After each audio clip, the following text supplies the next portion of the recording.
was happening then feels a little similar to what has happened the last few years, maybe not last few years, but 2020 to 2022, when in some areas values were going up 40%. I mean, it was crazy. 2004, I think Las Vegas and certain areas were going up in value 40% per year. It was crazy, and of course that was because of the easy loans back then.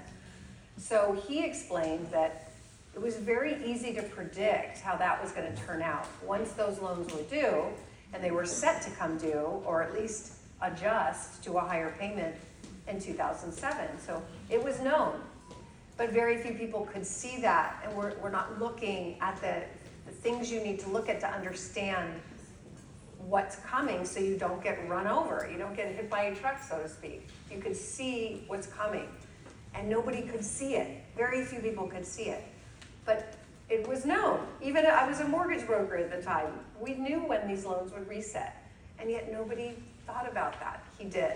And he explained that when these loans reset in 2007, people aren't going to be able to pay them. There's going to be foreclosures. But he explained how to get out of the coming storm and how to protect yourself. So this is what I learned from him.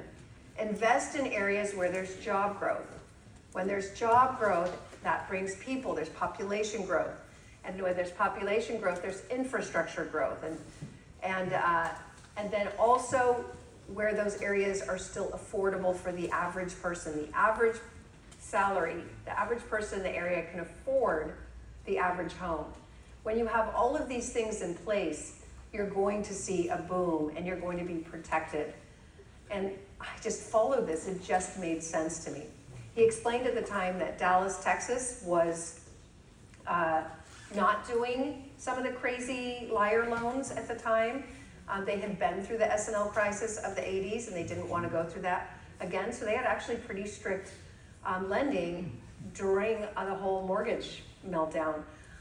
So he explained that he was selling all of his California properties, all his Florida, Arizona, all the properties where values had gone up 40% for the last few years, cashed out and took his money to Dallas.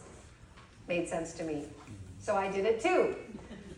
I took my husband Rich, there he is, alive and well, yay, my inspiration. And we started kind of looking around. It's like when someone tells you to invest out of state, that's helpful to know, okay, Dallas is the place, but then what? So when we went there, a real estate agent picked me up at the airport. She goes, I've got a good neighborhood for you, and Californians love it. And she drove us to this very high-end neighborhood where homes are about $400,000. Because as Californians, we just have like dummy written on our foreheads or something, or like money, it's a dollar sign. We don't understand other areas because we're used to such high prices that we can't even imagine that there would be a place where you could buy a $200,000 house, at least at the time. The average home price in Dallas at the time was $135,000. I knew that because I did enough due diligence in advance to know that. When she took me to a $400,000